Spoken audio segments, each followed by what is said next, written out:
Having defined norm and inner product, we can now talk about orthogonality, orthogonal vectors, orthonormal vectors.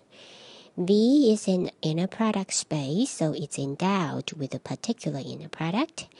UV vectors are said to be orthogonal if their inner product is equal to 0. So this is just like what we had in chapter 6, only dot product is replaced by inner product. And we say U is a unit vector if the length of U is equal to 1. A subset S of V is orthogonal if any two vectors are orthogonal. And S is orthonormal if any two vectors are orthogonal and each vector is a unit vector. As in the case of Rn, we can show that any finite orthogonal set is a linearly independent set. And when V has a finite dimension, we can use Gram-Schmidt to convert a basis to an orthogonal basis and then normalize it to an orthonormal basis. Now let's talk about orthogonal projection. This will be the equivalence of a 6.3 for vector space. V is an inner product space and S is a subset of V. We define S perp. This is the orthogonal complement of S. It is the set that contains all vectors in V that are orthogonal to every vectors in S. So the definition is actually the same as what we had before. Now let's consider a finite dimensional subspace of V. It has a finite dimension, so it has a finite basis. Let's say this B is an orthonormal basis. Then for all vector in V, we can find a unique W vector in W and Z vector in the orthogonal complement of W, such that U is the sum of the two. And this W vector is a linear combination of these BK, the B1 to BK basis vector, and the linear combination coefficients are the orthogonal projection. It's the inner product of U and B1, inner product of U and B2, all the way to the inner product of U and BK. And this is called the orthogonal projection of a U vector on W. As before, we can show that of all vectors in W, this is orthogonal projection vector is the closest to U vector. And when V is a function space, W is called the least square approximation of U. Here is the Gram-Schmidt process for vector space, and you will find it just like the case of Rn, only dot product is replaced by inner product. So U1 to UK is a basis for our inner product space V, and we define V1 to be the same as U1, and V2 is VI is UI with the orthogonal projection of U on V1 subtracted, and all the way to the orthogonal projection of U on Vi minus 1 subtracted. And this V1 to Vk is an orthogonal basis for V. An example, let's consider P2, and we define the inner product on P2 like so. The inner product of f and g in P2 is the integration of the product from -1 to 1. So this is how the inner product is defined on P2. Then we would like to find an orthonormal basis for P2 according to this inner product.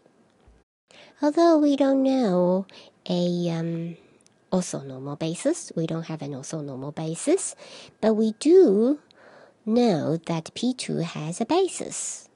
We already know a basis for P2. This is a basis for P2 that we have used several times. So V1 equal to U1 would be the first basis vector. And V2 is U2 minus the orthogonal projection of U2 on V1. So U2 is X, and V1 norm square. So we integrate -1 from -1 to 1, 1 square. And also the product of U2 and V1, which would be T from -1 to 1. And if we integrate T from -1 to 1, then we get 0. So this is equal to X. V3, we would have a U3 and minus the orthogonal projection on V1 and orthogonal projection on V2. And now we can plug in U3, it's X squared, and V1 norm square, which we have computed already, and the orthogonal projection of U3 on V1, so we have T squared here, and this is X, so this is T squared here, and this one we would have a T to the power of 3, and we work out the numbers. We get x3 minus x squared minus 1/3. Now that we have V1, V2, V3, we can compute their norms. This is the norm square of V1, norm square of V2, norm square of V3, and we can normalize these V vectors to get an orthonormal basis. So V1 would be this vector, and this is V2, and this is V3. This is an orthonormal basis for P2. And you see, we can generalize this method, the method that we obtain an orthonormal basis for P2, to convert this basis that we know is a basis for Pn. We can convert this to an orthonormal basis for Pn. And let's call the resulting basis to be P0x, P1x, all the way to Pnx, because the dimension of Pn is equal to n plus 1, so there are n plus 1 polynomials here in this basis.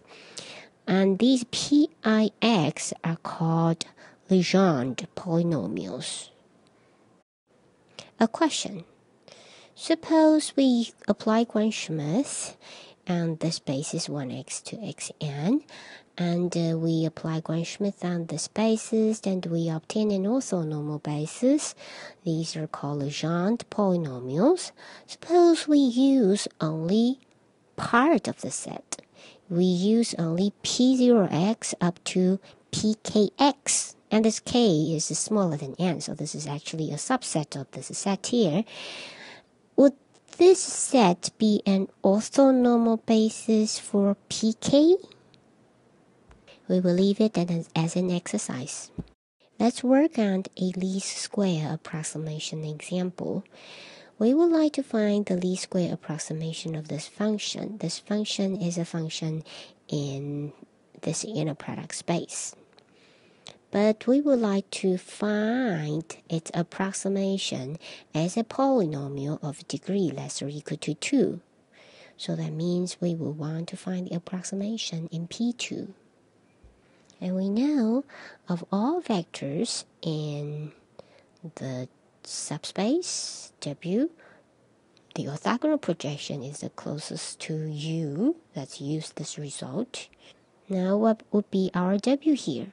Our W would be the polynomial P2 with a restriction to the closed interval. And this P2 is a subspace of this is C minus 1 to 1. So we have here C minus 1 to 1, and this one is P2. This is P2. And we have a function. X raised to the power 3. And we would like to approximate it using a second order polynomial, so that the closest point in P2 will be the orthogonal projection of the vector on P2. Let's find an orthonormal basis for P2, which we already know what it is. The Legendre polynomial is an orthonormal basis for P2. The orthogonal projection vector can be obtained this way. It's a linear combination of the basis vector, and the linear combination coefficient are simply the inner product.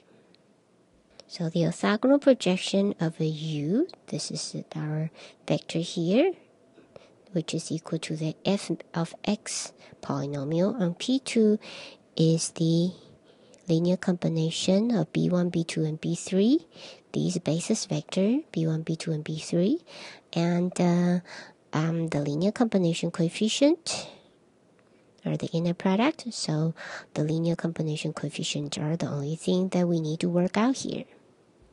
So we compute the inner product, U and B1, then we have T to the raised to the power 3, and then here 1 over square root 2, we plug it in here, and we integrate it, and we get 0. In a similar manner, we can compute the inner product, U and B2 and U and B3, and the coefficient here is this one and the 0. So our orthogonal projection vector, although there are 3 terms here, but only one term is non-zero. Only the second term is non-zero. So this is the linear combination coefficient and the basis vector, and we get 3 over 5x. So 3 over 5x is the least square approximation of f among all polynomials in P2. So say this is x raised to the power of 3, and this is 3 over 5x squared, and this function is the closest to this function among all polynomials of degree less or equal to 2. The measure that we use here is the difference of the two square integrated from -1 to 1. And this function, this should be the first order. 3 over 5x is the function that minimizes this quantity among all second degree polynomial px.